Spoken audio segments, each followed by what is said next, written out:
자, 오늘 이 법정은 여기 오늘 본문의 배경은 가이사랴입니다. 예루살렘에서 60마일 떨어진 가이사랴.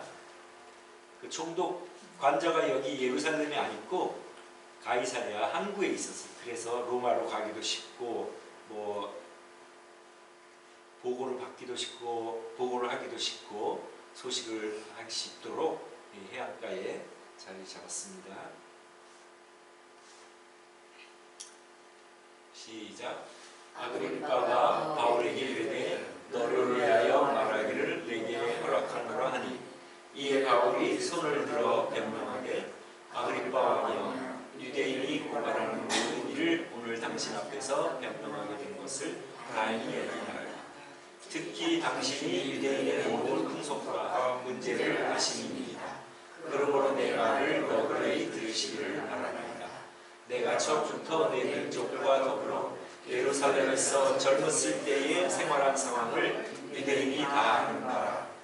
일찍부터 나를 알았으니 그들이 증언하려 하면 내가 우리 종교의 가장 엄한 팔을 따라 바리새인의 생활을 하였다고 할 것이라. 이제도 여기 서서 신문 받는 것은 하나님이 우리 조상에게 약속하신 것을 바라는 까닭이니, 이 약속은 우리 12지파가 밤낮으로 간절히 하나님을 받들어 섬김으로 얻기를 바라는 바인데, 아그리빠 왕이여, 이 소망으로 말미암아 내가 유대인들에게 고소를 당하는 것이니이다. 당신들은 하나님이 죽은 사람을 살리심을 어찌하여 못 믿을 것으로 여기나이까? 나도 나사렛 예수의 이름을 대적하여 많은 일을 행하여야 될 줄 스스로 생각하고 예루살렘에서 이런 일을 행하여 대제사장들에게서 권한을 받아가지고 많은 성도를 오게 가두며 또 죽일 때에 내가 찬성 투표를 하였고 또 모든 회당에서 여러 번 형벌하여 강제로 모독하는 말을 하게 하고 그들에 대하여 심히 격분하여 외국 성에까지 가서 박해하였고 그 일로 대제사장들의 권한과 위임을 받고 다메섹으로 간다이다. 왕이여, 정오가 되어 길에서 보니 하늘로부터 해보다 더 밝은 빛이 나와 내 동행들을 둘러 비추는지라. 우리가 다 땅에 엎드러지네. 내가 소리를 들으니 히브리 말로 이르되 사울아 사울아, 내가 어찌하여 나를 박해하느냐. 가시체를 깃발질하기가 내게 고생이니라. 내가 대답하되 주님 누구시니까? 주께서 이르시되 나는 내가 박해하는 예수라.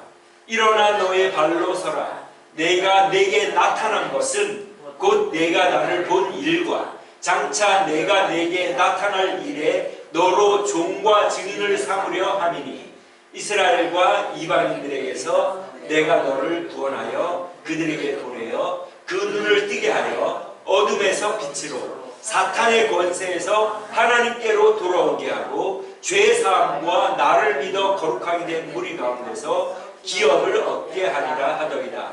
아그리빠 왕이여, 그러므로 하늘에서 보이신 것을 내가 거스르지 아니하고 먼저 다메섹과 예루살렘에 있는 사람과 유대 온 땅과 이방인에게까지 회개하고 하나님께로 돌아와서 회개에 합당한 일을 하라 전함으로, 유대인들이 성전에서 나를 잡아 죽이고자 하였으나 하나님의 도우심을 받아 내가 오늘까지 서서 높고 낮은 사람 앞에서 증언하는 것은 선지자들과 모세가 반드시 되리라고 말한 것밖에 없으니, 곧 그리스도가 고난을 받으실 것과 죽은 자 가운데서 먼저 다시 살아나사 이스라엘과 이방인들에게 빛을 전하시리라 함이니이다 하니라. 아멘.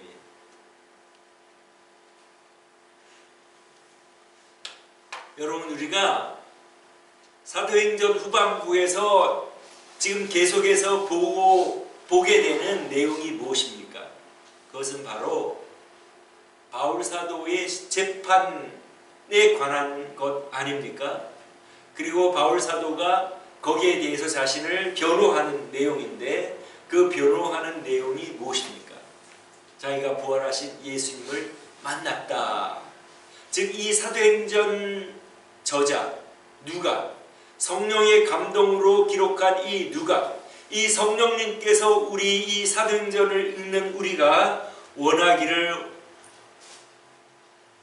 알기를 원하는 것은 다름이 아니라 예수님이 부활하셨다는 것을 우리가 확실히 알고, 그 예수님이 부활하심으로 인간이 아니라 하나님의 아들이시며 하나님의 아들이심으로 죄 없으신 하나님이 우리 인간의 죄를 대신하여 죽으신 구원주가 되셨다는 것을 우리에게 알려주시기 위하여 이 사도행전 후반부에 이 바울 사도의 재판 기록을 이렇게 장황하게 기록해 놓고 있음을 우리가 잘 깨달을 수가 있습니다. 그 당시에 제한된 이 지면에 이 바울 사도의 재판 이야기와 바울 사도의 예수님 부활 증언 이야기를 기록해 놓은 것은 바로 이것이 우리 기독교 신앙의 토대인 것을 우리 하나님께서 알려주신다는 것을 우리가 잘 이해하고 깨달을 수가 있습니다. 잘 아는 대로 우리 이 성경 오늘 본문의 말씀은 바울 사도가 로마 황제, 자신이 로마 시민으로서 로마 황제 앞에서 로마의 법정에서 재판을 받겠다고 하여 이 베스도 총독이 허락을 하여 바울 사도가 로마 법정에서 재판을 받아야 되는데, 이 바울 사도를 로마에 보내려고 하면 제목이 필요한데 아무리 보아도 로마 법을 어긴 죄목이 없기 때문에 마침 그 지역을 통치하던 유대인이 아니면서도 로마 황제로부터 이 팔레스타인 지역을 통치하도록 허락받은 헤롯 왕가의 아그리빠 왕이 베스도 총독이 부임하니까 인사차 문안하러 왔을 때에 이 베스도 총독이 아그리빠 왕이여, 이 바울이라는 사람을 구금해 뒀는데 이 사람이 로마 시민이라 로마에 가서 재판을 받기를 원하는데 내가 보내려고 하면 죄목이 필요한데 내가 도저히 죄목을 찾을 수가 없으니 당신이 이 일에 대하여, 이 유대인에 대하여 잘 아니 그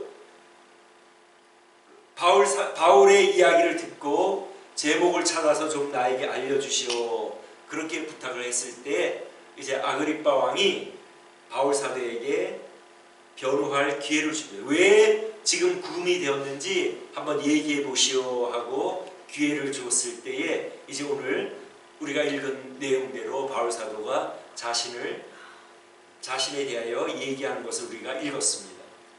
자기에 대해서 뭐라고 말합니까? 나로 말하자면 나를 아는 사람들은 모두 이렇게 말할 것이요, 내가 어려서부터 유대교의 가장 엄격한 파인 바리새파로서 성장하여 바리새파로서 지냈습니다.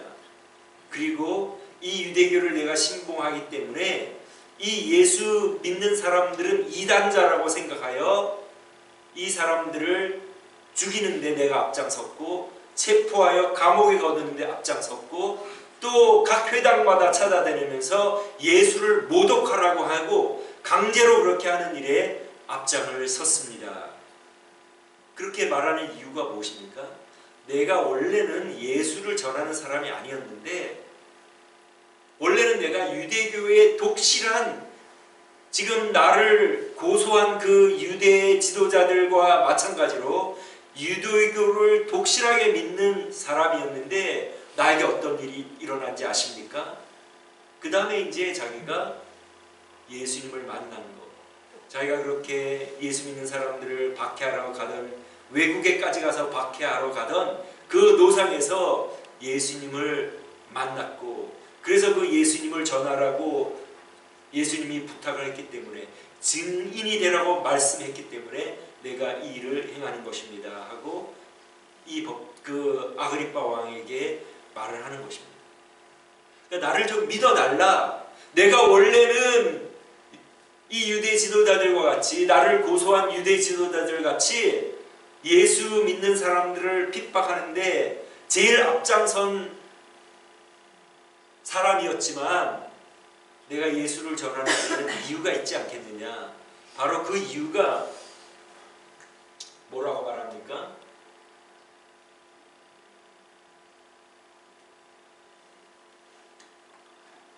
자기가 예수 믿는 사람들을 핍박하러 가는 도중에 찬란한 빛이, 정오면은 원래 빛이 아주 밝지 않습니까? 그러나 그 정오의 빛보다 더 밝은 빛이 비춰가지고 우리가 모두 땅에 꼬꾸라졌고, 그리고 하늘에서 음성이 들리기를 사울아 사울아 내가 나를 박해하느냐. 그래서 내가 주여 누시오니까 했을 때에 네가 박해하는 예수라. 내가 예수님의 음성을 들었고 예수님이 나에게 나타나신 것은 나를 증거하라고. 내가 내게 나타난 것은 곧 내가 나를 본 일과 장차 내게 나타난 일에 너로 종과 증인을 삼으려 함이니. 그러니 내가 어찌 이 일을 예수를 전하지 않겠습니까? 그렇게 말하는 것입니다. 여러분, 이 바울 사도의 말은 믿을만 합니까? 예수님이 나타난 것 외에는 우리가 설명할 길이 없잖아요. 그렇죠? 지금 바울 사도는 감옥에 갇혀 있죠. 예수님을 전하다가 감옥에 갇혀 있는데 자기가 예수님이 그에게 나타나지 않았으면 예수님을 전할 이유도 없고 감옥에 갈 이유도 없습니다. 바울 사도뿐 아니라 예수님의 제자들도 마찬가지죠. 한때 그들은 예수님이 체포될 때 모두 도망을 갔고 수제자 베드로만 그 예수님이 신문을 받는 곳에 따라갔다가 사람들 앞에서 예수님 앞에서 예수님을 모른다고 3번이나 부인하지 않았습니까?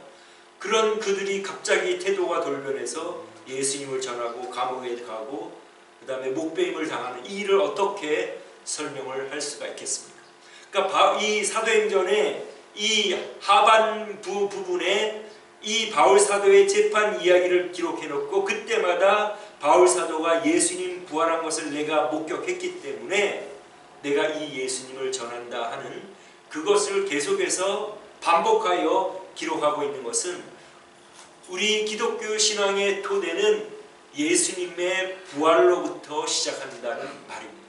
그리고 이 부활은 우리가 어떤 믿지 못할 것이 아니라 믿을 만한 것이다. 바울 사도와 제자들의 행적을 볼 때 믿을 만한 것인데 그러나 사람들의 태도는 사람들의 반응은 어떻습니까? 두 가지의 반응을 나타냅니다.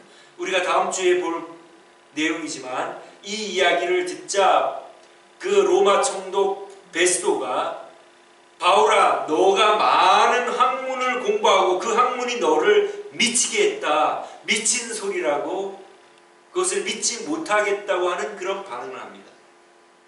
여러분은 어떻습니까? 저는 예수님의 부활을 믿습니다. 여러분들도 믿을 줄 압니다. 왜냐하면 예수님의 부활이 우리 믿음의 기초이기 때문입니다. 우리가 예수님이 하나님의 아들이심을 어떻게 알 수 있습니까? 예수님이 실존하셨다는 것을 어떻게 알 수 있습니까? 하나님이 계시다는 것을 어떻게 알 수 있습니까? 예수님이 부활하심으로 우리가 모든 것이 다 풀립니다. 모든 것이 퍼즐이 맞춰집니다. 예수님이 부활하심으로 인간이 아니라 하나님의 아들이시고 부활하고 승천하심으로 천국과 영생이 있음을 알고 예수님이 부활하심으로 죄 없으신 하나님의 아들이 우리를 위하여 이 땅에 오셔서 우리 대신 죄를 위하여 죽으시고 부활하시고 하나님의 아들로 입증이 되신 이것을 저는 믿습니다. 그리고 오늘날 교회가 오늘날까지 이어져 내려온 것을 볼 때에 예수님의 부활은 확신함을 믿습니다. 예수님의 부활이 없었으면 교회가 시작될 아무런 이유가 없죠. 예수님의 제자들이 예수님의 부활을 목격하고 전하여 여러분이 죽인 그 예수를 하나님이 살리셨고 우리의 주와 구원주가 되게 하셨습니다. 그 예수가 살아나신 것에 대한 살아나신 것을 우리는 우리의 눈으로 목격했습니다 하고 전했을 때 그들이 믿고 교회를 이루고 오늘날 2000년이 지난 지금 시점까지 교회가 이어져 내려오고 있지 않습니까?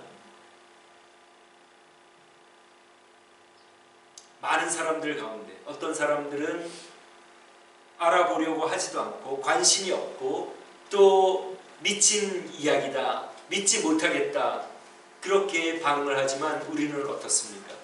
우리는 그것을 믿죠. 하나님은 이 세상을 창조하시고 우리는 하나님을 떠난 죄인이며 하나님은 우리를 사랑하여 예수님을 이 땅에 보내주시고 우리를 위하여 죽으시고 부활하심으로 하나님의 아들이 되심을 입증하시고 승천하시고 우리가 죽으면 끝이 아니라 예수님의 공로를 의지하는 사람들은 이 세상에서 하나님과 교통하다가 하나님께로 인도함을 받는 것을 우리가 믿죠? 여러분 믿습니까? 우리가 이것을 믿으면 어떤 일을 해야 됩니까? 사탄의 권세에서 하나님께로 돌아오게 하고, 그러니까 지금 이 세상에 사는 사람들, 하나님을 믿지 않는 사람들은 모두 사탄의 권세 아래에 있는 것입니다. 하나님 아니면 사탄의 권세 아래에 있는데, 사탄의 아래에 권세 있는 사람들은, 사탄의 권세 아래에 있는 사람들은 어떻게 되겠습니까? 사탄과 함께 멸망하여 영영이 불지옥에서 영원을 보내지 않겠습니까? 우리 예수님께서 바울 사도를 부르신 것이 그 사탄의 권세 아래 있고 사탄의 포로된 자들을 하나님께로 인도하기 위하여 바울 사도를 불렀기 때문에 그가 어디를 가든지 복음을 전하고, 그리고 그가 영생과 천국이 있음을 알기 때문에 두려워하지 않고 감옥에 갇혀서도 예수님을 증거하는 모습을 우리가 볼 수 있지 않습니까? 우리가 할 일도 우리를 불러주신 목적이 우리 주변에 믿지 않는 사람들, 사탄의 권세 아래 멸망받을 사람들을 하나님 앞으로 인도하게 하기 위하여 우리를 부르신 줄 믿습니다. 그러기 위하여는 우리가 복음을 가지고 있어야 되지 않겠습니까? 내가 무슨 죄가 있느냐, 사람들에게 어떻게 전하겠습니까? 하나님이 너를 만드신 주인인데 네가 네 주인 행세하니까 그것이 바로 죄이다. 너가 너 운명을 결정할 수 있느냐? 너가 죽으면 너 생명을 네가 어떻게 할 수 있느냐? 전능하신 살아계신 하나님께로 돌아오는 길만이 살 길이다 하고 우리가 복음을 전하고, 또 부활의 예수님을 전하여 우리 남은 여생 주님께서 우리에게 전하신 이 복음 전하는 사명을 우리가 감당해야 되지 않겠습니까?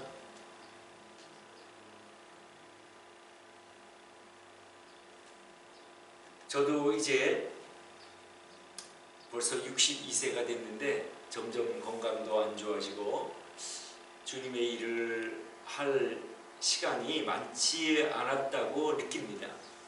우리 모두가 아마 그렇게 느끼실 거예요. 그죠? 주님이 부르실 날까지 우리가 우리 환경에서 어떻게 주님의 복음을 증거하는데 기여할 수 있을까? 이것을 항상 생각하면서 이 남은 여생 우리가 그 일을 하다가 하나님 앞에 서는 저와 여러분 되시기를 주님의 이름으로 축원합니다. 기도하겠습니다.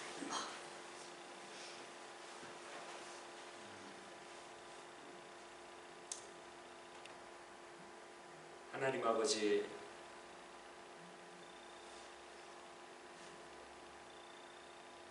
많은 사람들 가운데 저희들에게 이 복음을 알게 하여 주심을 감사드립니다.